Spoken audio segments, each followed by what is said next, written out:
Oke, integral Lebesgue ini merupakan perumuman dari integral Riemann, ya. Artinya yang tidak terintegralkan secara Riemann di Lebesgue ini bisa diintegralkan. Ya. Untuk mempelajari integral Lebesgue, yang perlu kita perhatikan di sini adalah kalau di integral Riemann itu kita partisinya itu menggunakan interval. Jadi ini ya.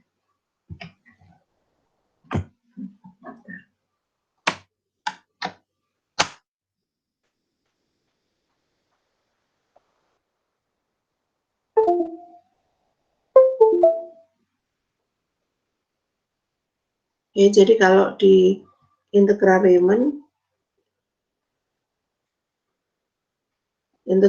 atas batas AB, ya, batas AB-nya itu dipartisi, gitu ya.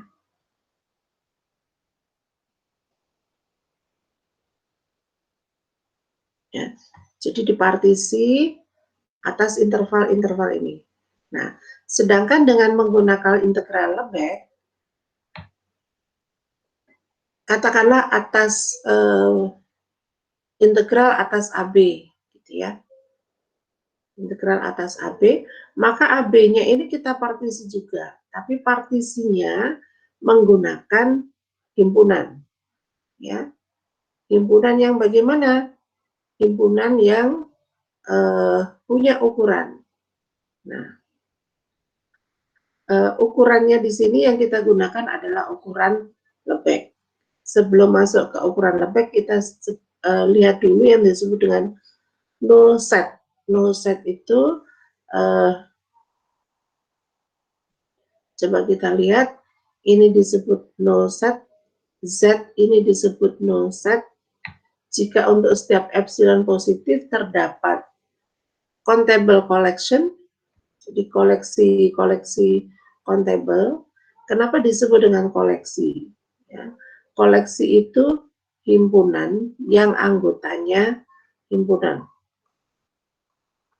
Ya. Yang anggotanya himpunan. Jadi ada countable collection dari interval buka AK, BK, K dari 1 sampai K hingga, yang ini merupakan open interval, sehingga Z-nya termuat di dalam ini.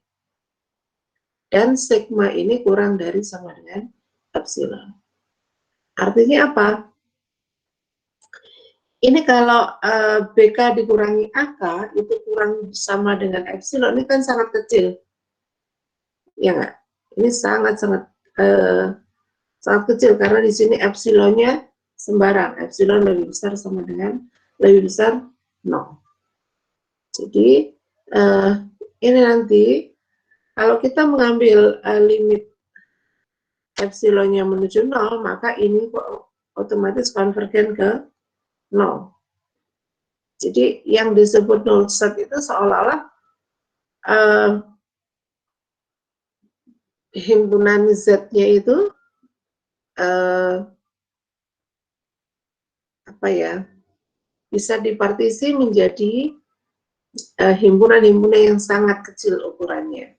Yang sangat kecil itu yang kita nyatakan dalam ininya konvergen ke 0. Bisa dibayangkan contoh bilang himpunan null set itu adalah himpunan kosong, himpunan yang finite, ini null set juga, ya. Kemudian finite, kemudian denumerable juga, ini null set juga, ya.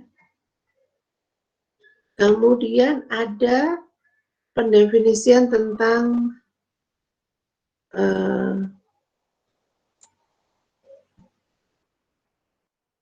almost everywhere, ya. Qx adalah pernyataan X pada I, kita katakan Qx terpenuhi almost everywhere pada I jika terdapat null set Z subset I sehingga Qx itu terpenuhi kecuali di I. Ya.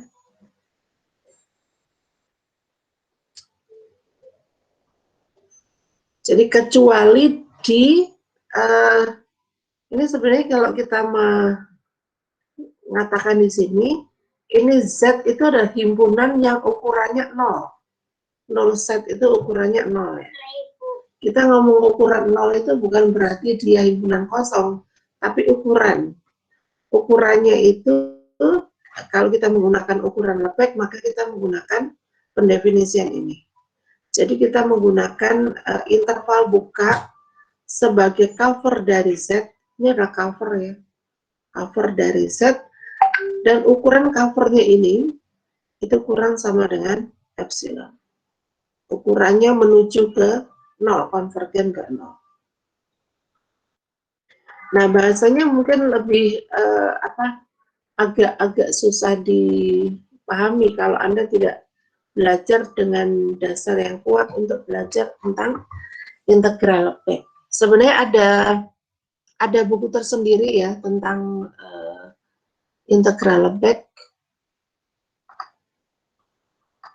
Jadi ada buku teori ukuran yang bisa Anda pelajari. Sebenarnya judulnya bukan teori ukuran, analisis real juga, cuman isinya teori ukuran, jadi ukuran Lebesgue ada di sana. Nah, cuman ini kita akan saya akan menjelaskan secara sekilas saja. Tadi ada istilah null set. Jadi sebenarnya null set itu himpunan yang ukurannya 0. Ukurannya 0 dalam konteks ukuran Lebesgue. Ini pendefinisiannya. Kemudian ada pendefinisian almost everywhere.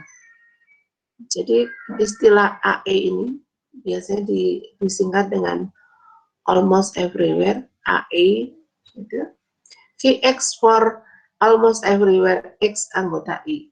Artinya Qx itu terpenuhi kecuali pada himpunan bagian dari I yang ukurannya 0. Ya.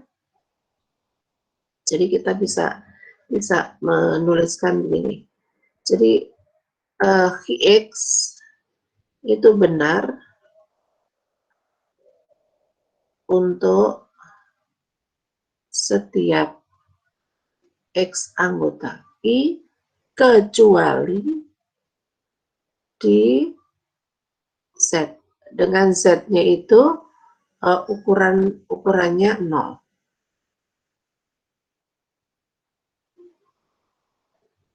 Ya, 0 set atau disebut dengan 0 set tadi.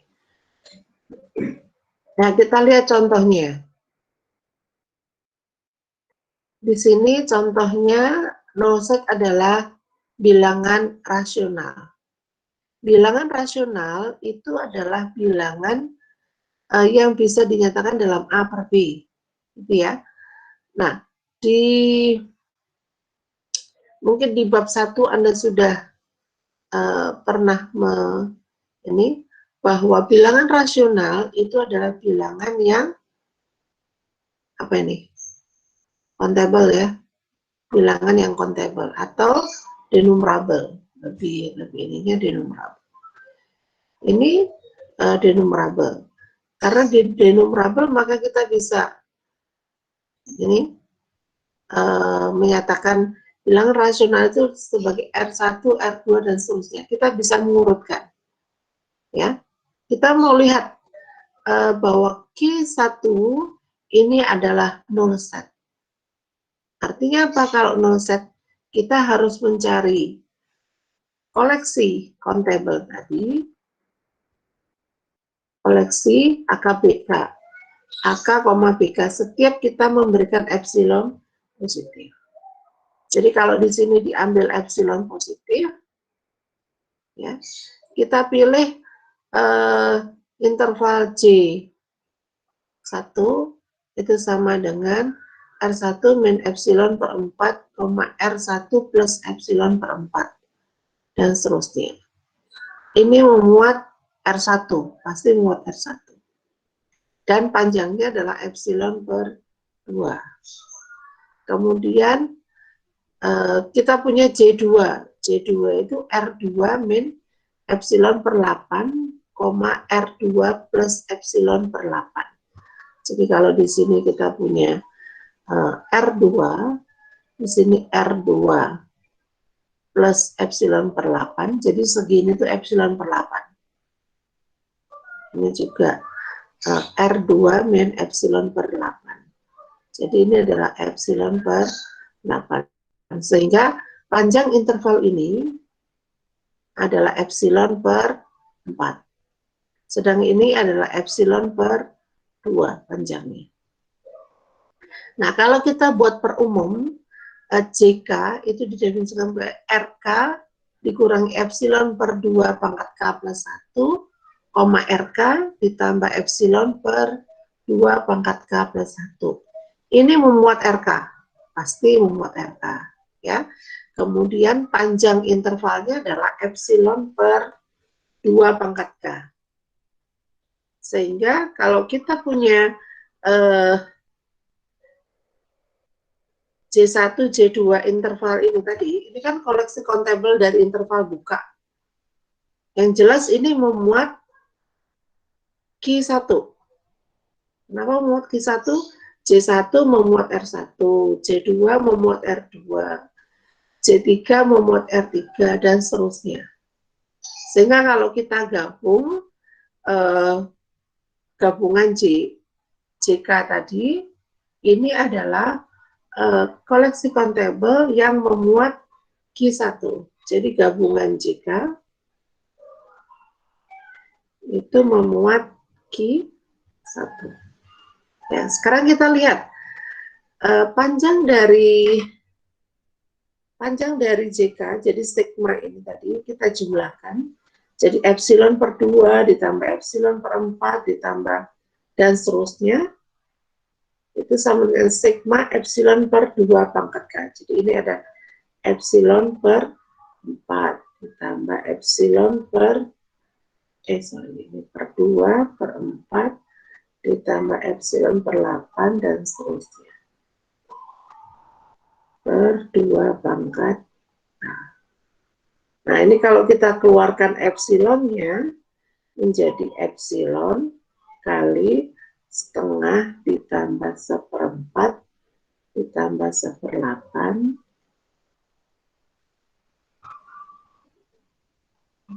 Nah, ini sendiri ini darat apa nih? Darat apa? Setengah, 1/4, 1/8 itu darat apa?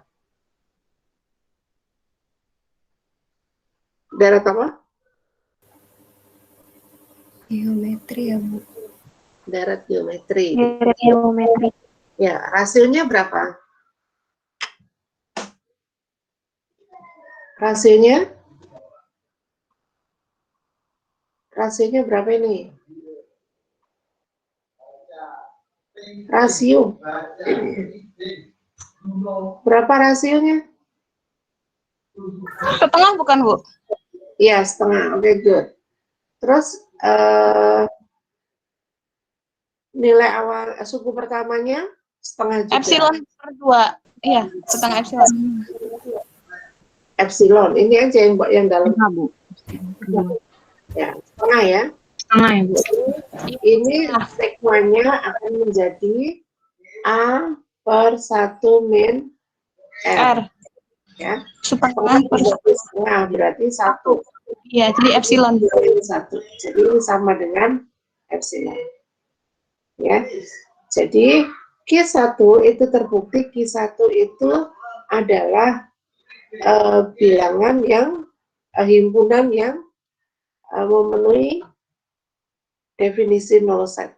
Jadi ini merupakan null set. Jadi himpunan yang ukurannya 0, ukurannya lebek, gitu ya. Secara lebek ukurannya 0.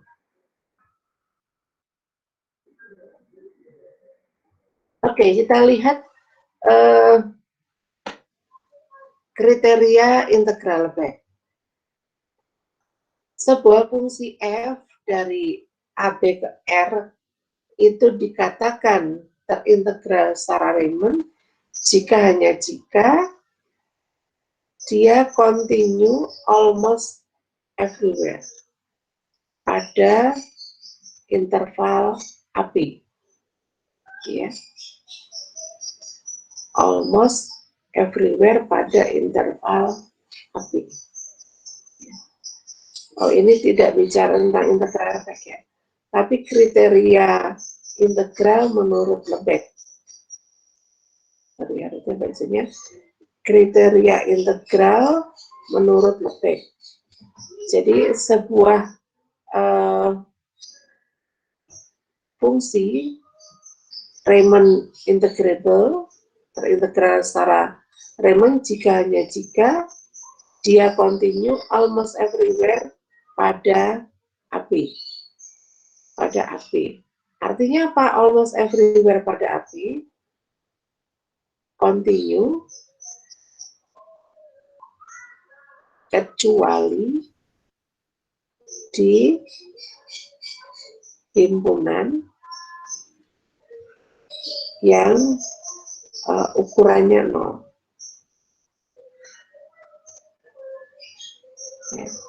Yang merupakan null set.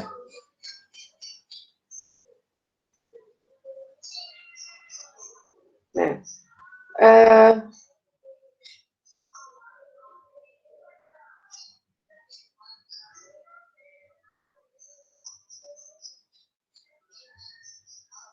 dia mengatakan dia continue almost everywhere pada interval AB. Ya.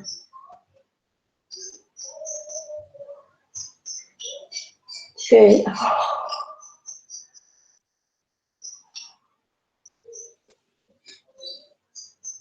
Nah, apa yang implikasinya apa dari sini? Implikasinya apa?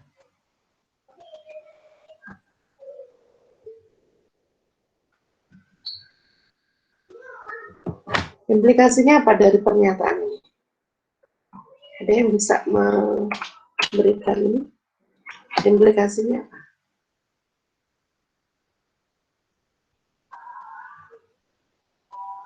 Halo?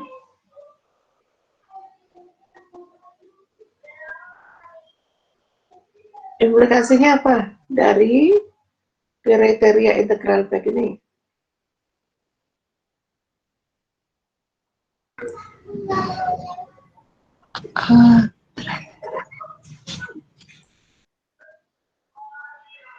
Halo, ya?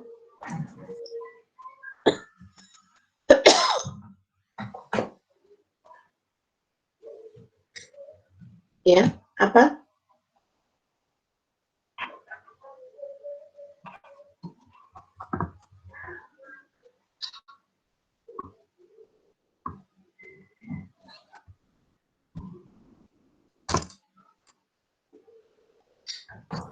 Itu nggak sih Bu berkaitan dengan yang terintegral Riemann? Kalau misalnya dia kan kalau continue ya Bu, jika dia continue pada almost everywhere AB itu tadi. Berarti kalau misal continue jadi tidak terintegral Riemann. Ya nggak, mohon maaf kalau salah. Kalau tidak continue, maka tidak terintegral secara Riemann. Iya Bu, gimana Bu? Tidak kontinunya di mana? Di yang tadi di apa? Yang himpunan yang di null set tadi Bu. Ini kan ini continuous almost everywhere loh. Continuous almost everywhere. Continue kecuali di himpunan yang ukurannya 0. Ini nggak continue nih. Justru mengatakan continuous almost everywhere itu boleh tidak continue, asalkan pada himpunan yang ukurannya 0. Gitu. Jadi tidak harus continue. Ya.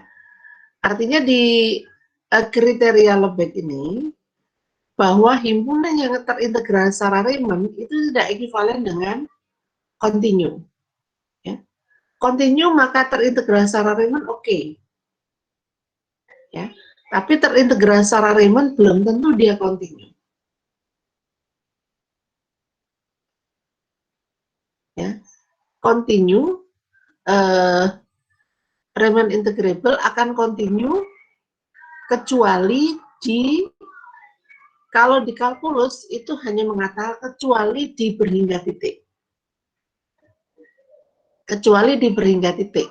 Jadi yang dikatakan almost everywhere ini merupakan perluasan dari teorema yang ada di kalkulus.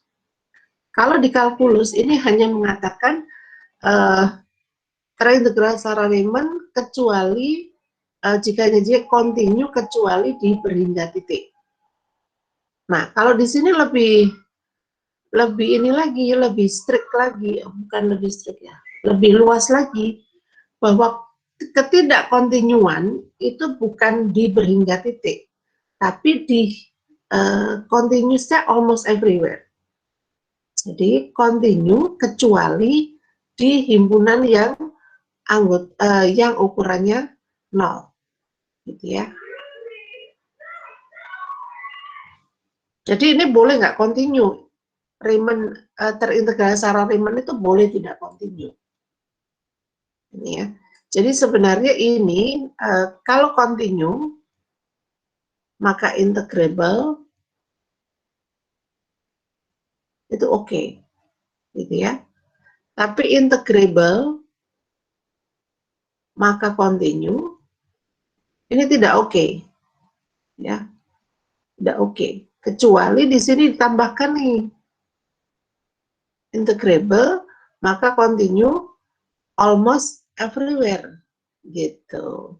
Karena ini hanya continue almost everywhere, maka ini boleh almost everywhere. Ditambahkan nih almost everywhere ya ke sini. Ya. Karena kalau continue saja sudah integrable, maka continue almost everywhere ini juga bisa integrable.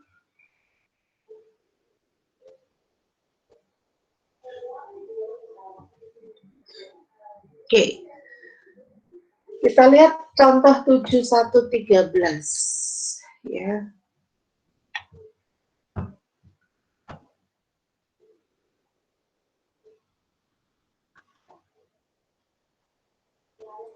Nah, kalau kita melihat di sini di contoh sebelumnya di 714 bagian B itu continue kecuali di X sama dengan 1. Jadi ini E-nya di sini. E-nya sama dengan himpunan yang anggotanya 1. Kita tahu bahwa ini null set. Ya. Karena dia continue hanya kecuali di ini, berarti step function G itu almost everywhere di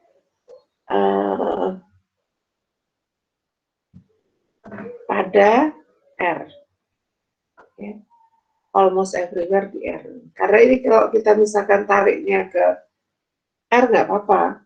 Kan ini terintegral. Ini continue kecuali di X sama dengan 0. Kemudian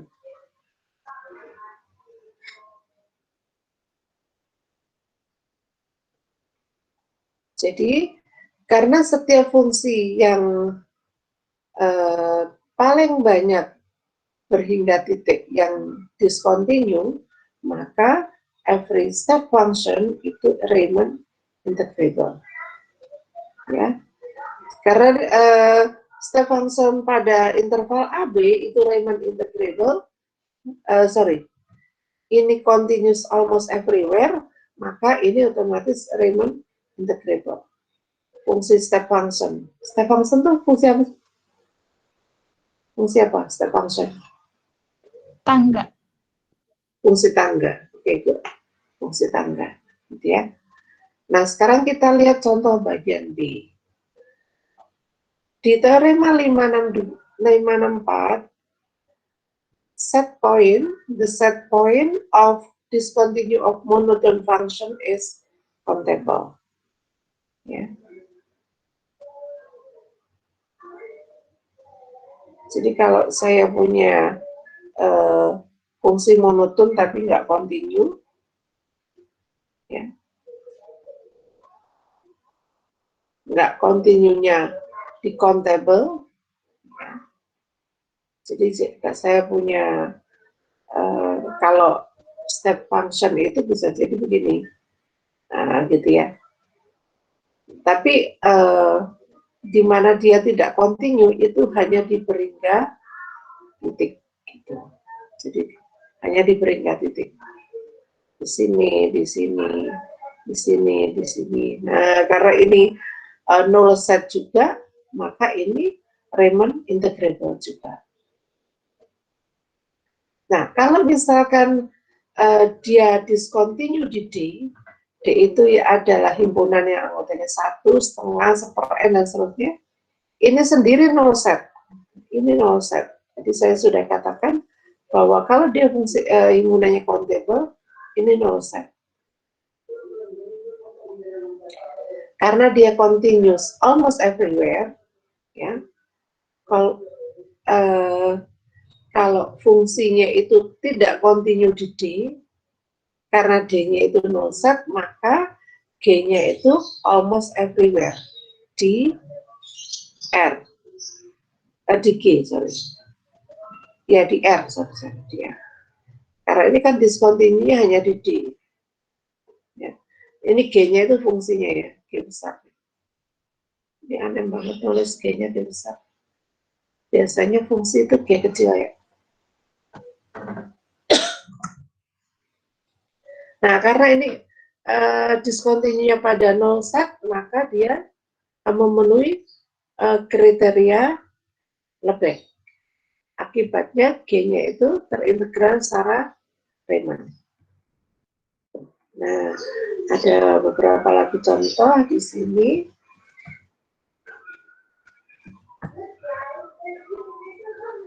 Nah, sekarang kita lanjutkan dengan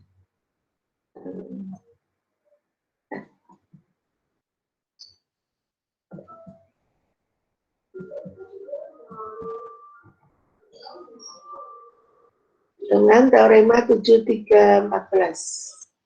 Ya. Ini tentang komposisi fungsi.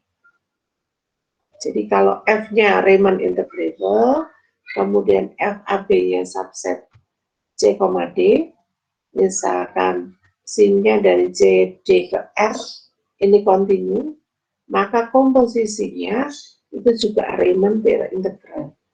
Riemann integrable. Ya. Jadi ini C dulu, kan continue nih, continue, kemudian F-nya Riemann integrable. Jadi ini Riemann integrable juga. Nah, pendefinisian Riemann integrable tadi sudah di ini ya.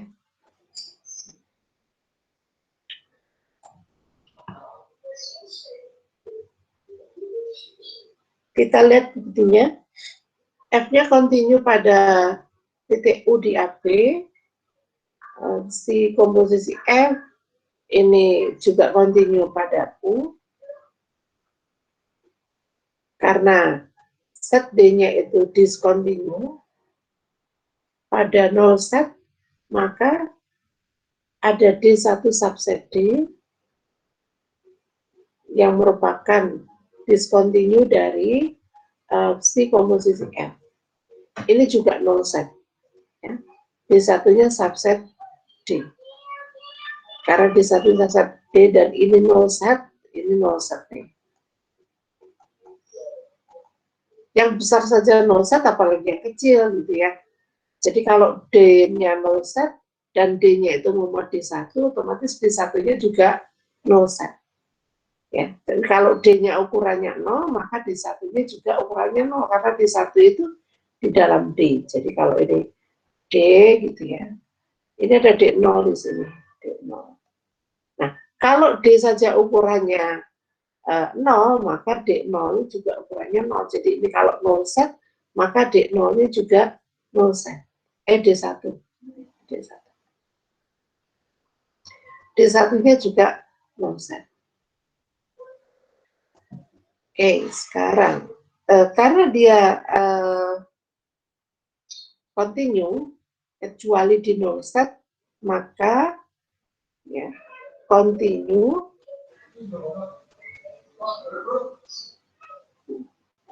titik continue-nya ada di no set, maka komposisi F continue almost everywhere di AP.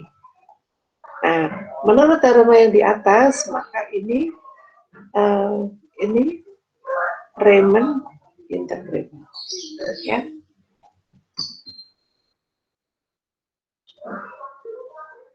Nah, kalau ini nggak perlu saya ini ya. Jadi yang ini F-nya Riemann integrable, maka harga mutlak F juga Riemann integrable. Kalau F dan G-nya Riemann integrable, maka perkaliannya juga Riemann integrable. Nah, kemudian yang berikutnya, ini adalah teori tentang teknik integral yang lain, yaitu tentang integral parsial. Jadi yang berkaitan dengan perkalian Z. FG, jadi FG itu diferensiabel, ya. Jadi dia punya turunan pada interval AB. Turunan dari F besar itu F kecil, dan turunan G besar itu sama dengan G kecil. Kita mau memperlihatkan bahwa integral ini sama dengan ini. Ya.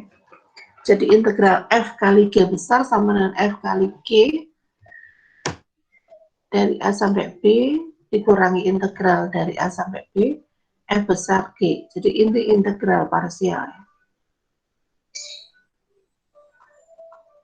Jadi ini teori untuk integral parsial. Mungkin nanti dicek kembali, Anda sudah mengajarkan ini di SMA pun kayaknya sudah ada ya teknik integral ini. Kalau Anda ngajar di IPA, di SMA itu sudah sampai ke sini. Ya, ini bukti teorema, bukti untuk integral parsial. Kemudian yang berikutnya Taylor. Nah, yang Taylor mungkin dibaca tersendiri ya. Cuman saya ingin tanya nih, kenapa kok teorema Taylor-nya dimasukkan ke sini?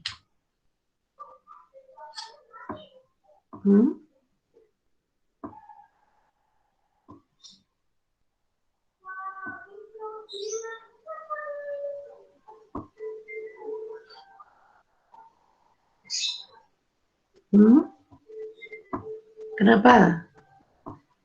Kok tiba-tiba menyempil ada teorema Taylor? Itu kenapa itu?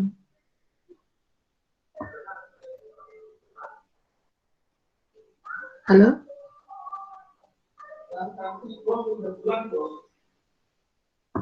Ada nggak yang tahu alasan kenapa di sini ada teorema Taylor? Kok tiba-tiba muncul teorema Taylor?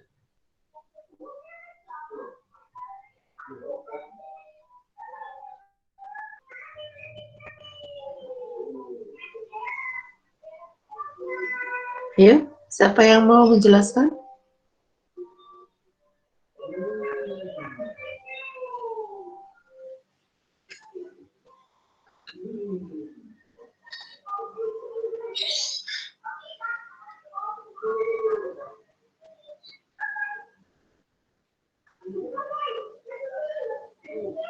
Nggak tahu.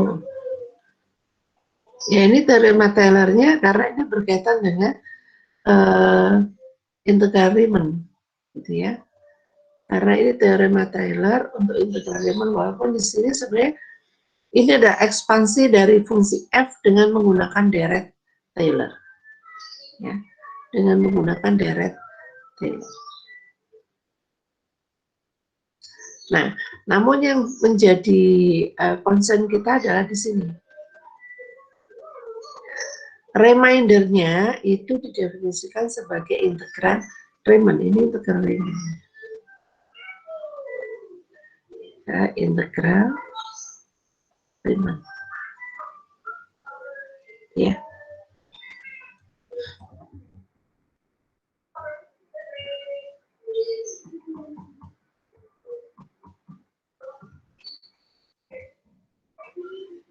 Oke,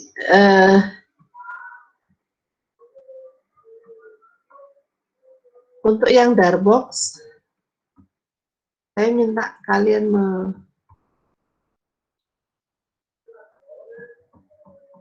menjelaskan tentang Darbox yang subbab ini ya. Subbab yang ini ya, 7.4. Ya. Silakan yang berikutnya saya akan memberikan tugas ke Anda yang berkaitan dengan di 7.4. Silakan dikumpulkan hari Sabtu, terakhir hari Sabtu ini ya, tentang teorema integral Darbox. Nah, pertanyaannya adalah yang pertama, Anda jelaskan apa yang disebut dengan integral Darbox. Ya. Kemudian yang kedua, apa bedanya antara integral Darbox dengan integral Riemann? Apakah Darbox itu perluasan dari integral Riemann, atau integral Riemann itu perluasan dari Darbox, atau dua hal ini sesuatu yang berbeda? Gitu ya. Jadi silakan dikumpulkan hari Sabtu ini, terakhir jam 23.59. Saya kasih jam 23.59. Oke, untuk kuliah hari ini mungkin saya cukupkan sampai sekian. Silakan dilanjutkan untuk mengerjakan tugas ini. Dikumpulkan hari Sabtu. Silakan kalian bisa diskusi di ruangan ini boleh. Bu mau nanya, untuk tugasnya itu harus tulis tangan atau boleh diketik? Tulis tangan aja, diketik juga apa-apa. Tulis tangan aja lebih ini. Ya. Baik, Bu. Nanti saya taruh di forum di ini ya, di chat di tugas ya, tempat untuk Anda upload. Nah, Anda boleh diskusi di sini sampai waktunya selesai, silakan. Ya. Saya stop share screen dulu. Saya akan tuliskan di kolom chat. Kolom ini. Sorry.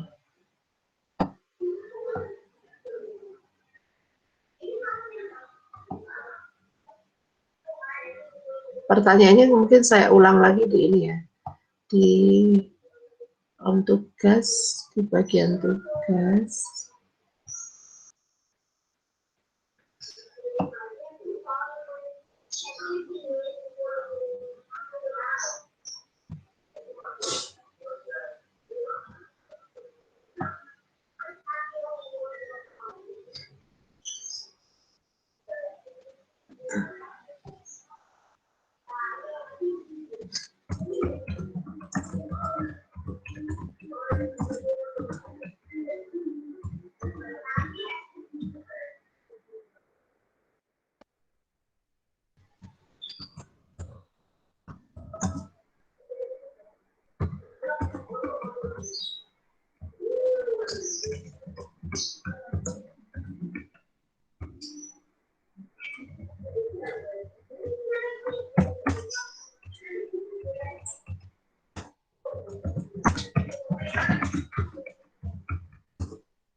Batas waktunya hari Sabtu tanggal berapa ya?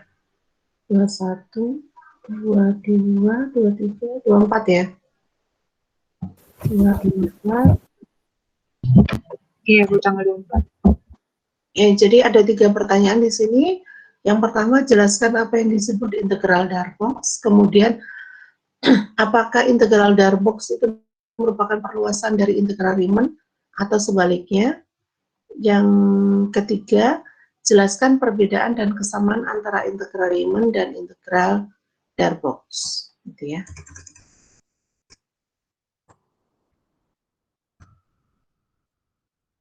Oke. Oke, silakan. Ada yang masih mau ditanyakan?